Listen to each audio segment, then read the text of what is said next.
What's good, y'all? It's your boy Thunder. Today we're gonna be watching The Boys. The difference between the comics and the show. I think it's 19 of them.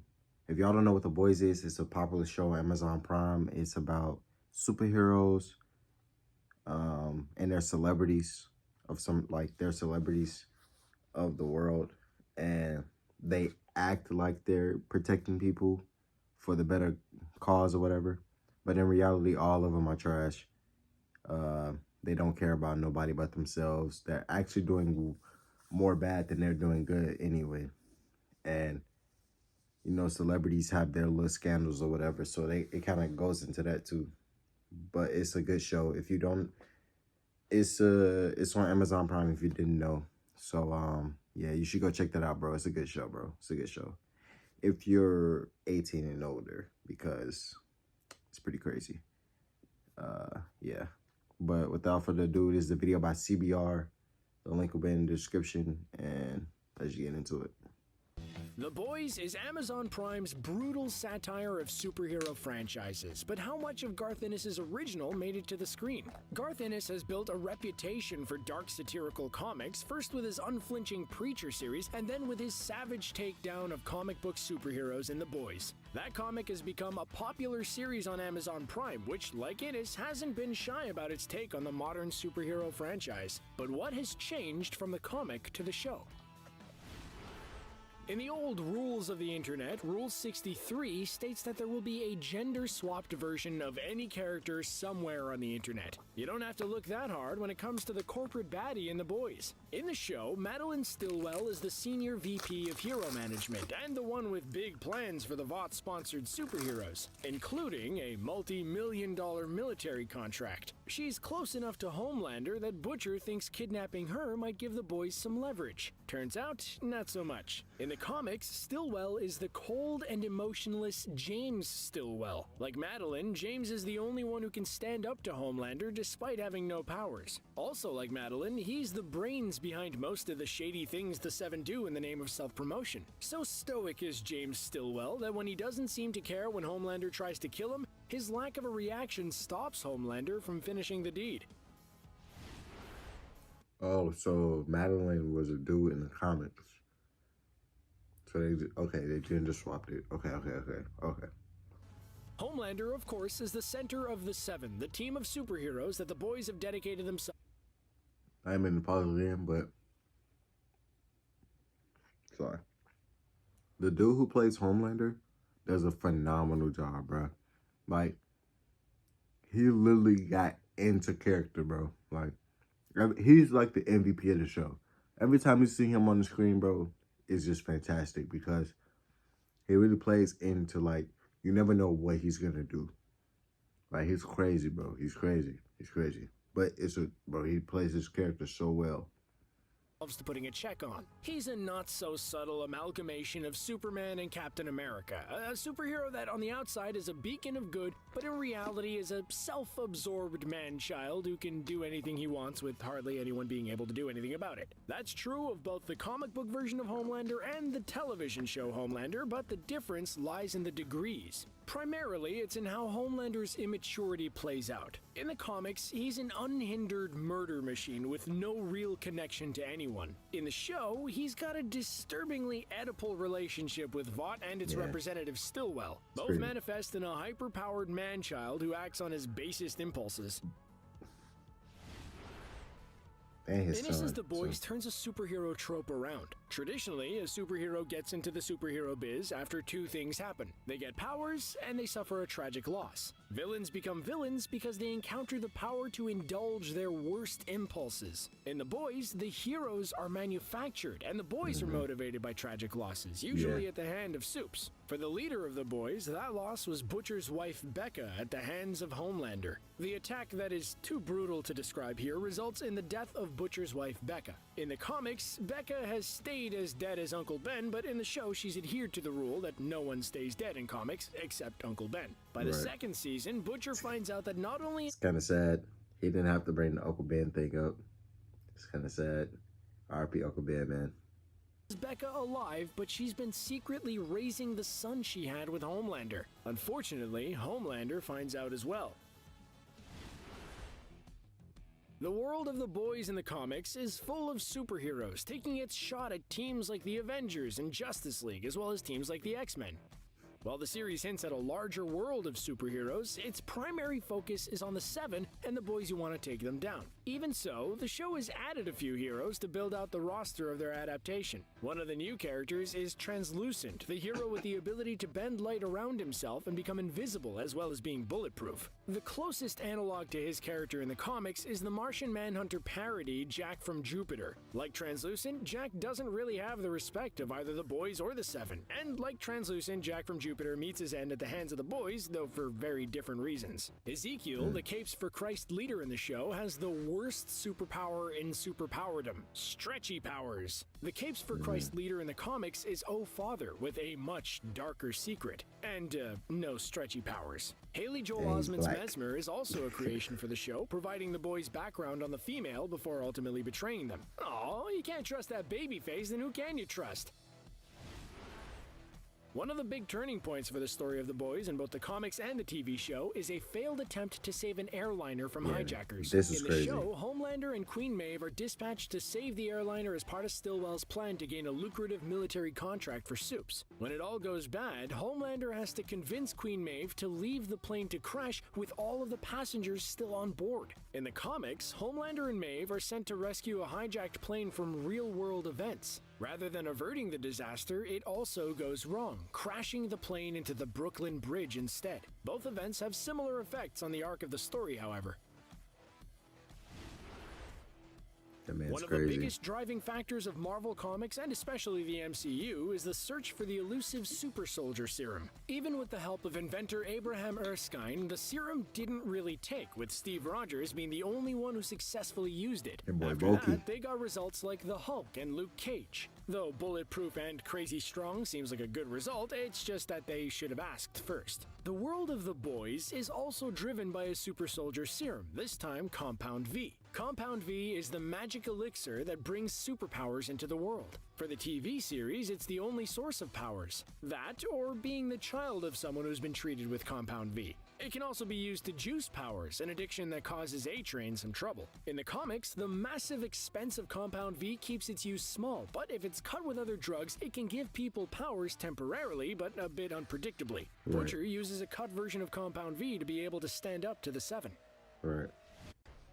That's not just new characters that have popped up on the series that aren't in the comics, there are some new relationships as well. Some stories are combined to make things more efficient, or just to add a little more to the character that's going to carry a little more narrative weight. A-Train has had a rough time of it thanks to some of his own careless actions. The cost of that comes home when, in order to cover up his own Compound V issues, he kills his girlfriend Popclaw, making it look like she was the one abusing the substance. It's a tragic moment for sure, but in the comics, the two characters haven't even met.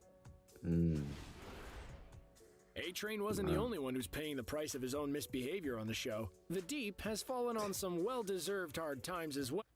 Bro, he's like, not saying his act like the acting is, but he's like one of the worst characters in the show.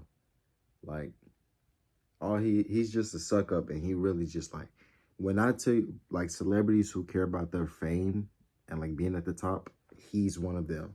He will do anything, bro, to get his scandals out the window and get back to the top, bro. It's sad, bro. He's just a suck up, bro. He's always like dick riding Homelander. It's bad, bro. He's bad.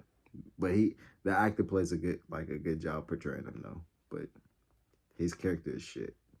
After giving Starlight a highly inappropriate welcome to the Seven. Once that becomes public knowledge, the Deep is sent back down to the minors, so to speak, and has to try and earn his way back into the good graces of the Seven and the general public. In the comics, the Deep is more into his financial success more than anything else. In fact, he doesn't seem to have the same, let's say, issues that the other Supes have. Instead, Starlight gets her bad reception from Homelander, Black Noir, and A-Train. He also loses his cool diving helmet that he's forced to wear thanks to an ancient Atlantean curse. Huh? Comics and heroes alike, the boys get a lot of their muscle from the female of the species. Not women in general, but the character known as the female of the species, or just the female. The other constant for the female is that she is downright horrifying in her application as the muscle for the boys. The difference, as is often the case, is her origin. In this series, she's an adult recipient of Compound V as part of Vought's plan to create supervillain terrorists to justify government contracts for soups. She meets the boys when they think they're rescuing someone being held in a cage, but then find themselves hiding in the cage from her. Eventually, Frenchie is able to connect with her and turn her into an ally, if a terrifying one. They also help her find her brother, who has been recruited as a terrorist as part of Vought's plan. In the comics, she fell into a vat of Japan's version of Compound V as a child and was given super strength and a super strong urge to kill. Perhaps the most notable difference is in the main character of Huey. In the comic books and series, Huey loses his girlfriend to a less than attentive A-Train, and in both the comics and the series, Huey forms a relationship with Annie, the alter ego of Starlight. The first thing that anyone would notice is how much the series Huey does not look like Simon Pegg. Yeah. The comic book Huey was drawn to look like the Scottish actor, and he was also written as very Scottish. In a nod to Simon Pegg, Pegg actually plays Huey's father in the series. Huey is also a little more proactive in his actions and willing to stand up to Butcher a lot. Even though he's supposed to look like him, the real dude doesn't look like a loser. Huey in the comics is like a loser. So, shout out to what's his name? Shout out to Jack Quaid for not looking like a loser. Quicker than he is in the comics, where he's more or less dragged around as a tool of the boys and sometimes even the Seven. Garth Ennis's book is a wide-ranging satire of comic book tropes and assumptions, essentially asking the question of what if people got superpowers instead of ideal people? Instead of a bunch of people struggling with becoming their better angels, it's people who relish their power, exploit it, and find little connection between themselves and the people they could wipe out without breaking a sweat. To complete his parody, Ennis populated the world of the boys with analogous groups and types of superheroes that fill out the world. Fittingly, the series has been more focused on satirizing the superhero movie franchise, focusing in on the central group of the Seven and the boys. There are mentions and acknowledgments that other groups exist, but they play a smaller part. Ennis has admitted that the relationship between Annie and Huey was never meant to happen. The intent with Annie was to explore each new indignity that she would endure in order to be part of the top team of superheroes. But during a scene where Huey was at a low point, he envisioned Annie as Annie seeing him there and the two connecting. This gave Annie some more agency by having her be more than just a series of unfortunate events, and her character grew. In the series, Butcher pushes Huey to use their relationship to get access to the Seven, causing a rift between Annie and Huey. In the comics, it takes a while for either of the two characters to assert themselves. So it took them a minute to get together. One character that looms large in the comics is hardly present at all in the series, though that might be down to the conventional wisdom of film and TV production: never work with kids or animals. Neither of them know why everyone is there looking at them, and neither care if you make your day. Whatever the reason, the only living thing that Butcher cares about gets only a cameo in the series. That, of course, is Butcher's English bulldog, Terror. In the comics, Butcher has trained his loyal pup to, defoul things on command. For the series, we only meet Terror when Butcher visits his aunt's house, who is taking care of the pup. He's on hand to help the team when Black Noir came hunting for them, and as a reward, he was given a soup toy to, well, you know.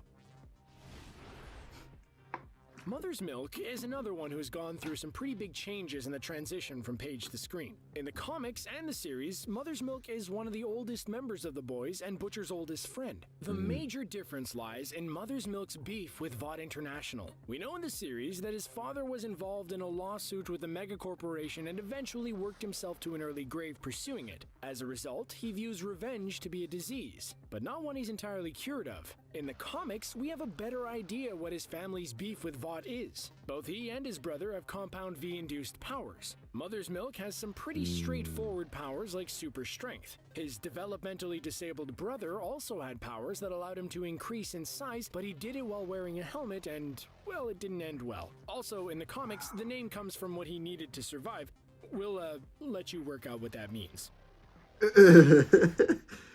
Queen Maeve rounds out the holy trinity of the Seven in the same way that Wonder Woman does for the Justice League. She's an important part of both the series and the comic books, but how she goes about that are very different. Just like in the series, Queen Maeve is involved in the failed attempt to save the hijacked airliner, and just like in the series, that failure affects her emotionally. In the series, it leads to her questioning her role in the Seven, as of all of them, she seems to have the most desire to actually be heroic outside of Starlight. Yeah. She also develops a relationship with an old flame, revealing her bisexuality that Vought then exploits. In the comics, that failure sends her into a disconnected state of alcoholism and depression, further withdrawing from those around her, except for an assistant that she abuses and has her gather more booze. Kind of like the show, except the assistant. One of the comic book Queen Maeve's dalliances is with a character not included in the TV series. The Legend has a relationship with Queen Maeve that produces an offspring that ended up also being a superhero. That relationship hasn't happened in the series, primarily because the Legend doesn't exist. In the comics, the Legend is a retired hero that oversees Victory Comics that tells the stories of the Seven and other supes, a sort of Stan Lee figure within the world. Were he to exist in the TV show, he'd likely be more of a Kevin Feige figure, since the show is parodying live-action superhero properties.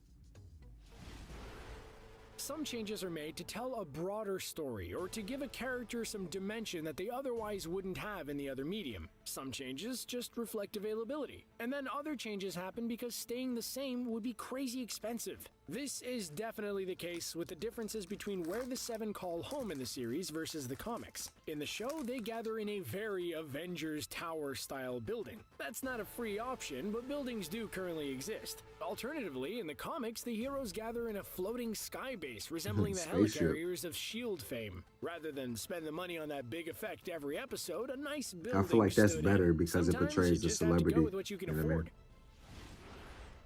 There's another celebrity big image. change in A-Train's story, and that circles back to the way that Compound V is different in the series than it is in the comics. Like we mentioned, in the comics, Compound V can be cut with other drugs in order to give temporary but unpredictable powers. In the show, it can give supes a boost of power, but they can become addicted to that boost. For the series, the event that kicks it all off is A-Train being juiced up on V and unable to control his speed, resulting in him running straight through Huey's girlfriend and making Huey a prime recruit for the boys. R.I.P. Robin. A-Train doesn't have that same addiction in the comics and is more aloof. He still runs straight through Huey's girlfriend, but rather than that being traumatic or a signal that he's out of control, he approaches it like it's an insignificant price of doing business as a superhero. Neither option sits well with either Huey.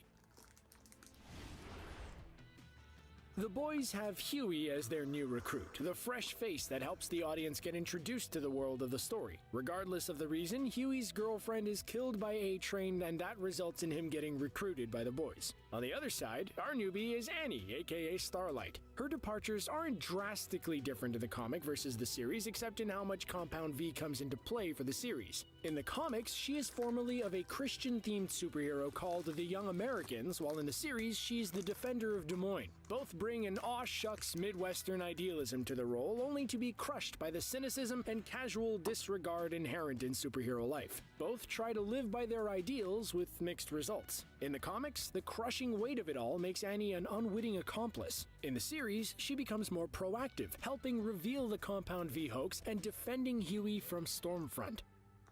Okay.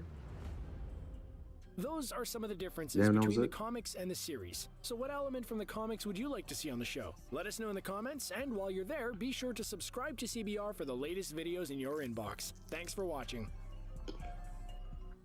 Alright, so that's the end of the video. Make sure y'all like and subscribe. I was hungry. It's late at night, so I'm sorry for eating. But it's your boy Thunderman. I'm out. Peace. Yeah, she wanna fuck with a goat. Spinning a band, put that on a coat. That nigga a bitch, I don't care what he told. Up in that chopper, send that boy straight to the doctor. It put a hole in his throat. Sure they gon' live with me, hop in that whip, pushing that gas and we float.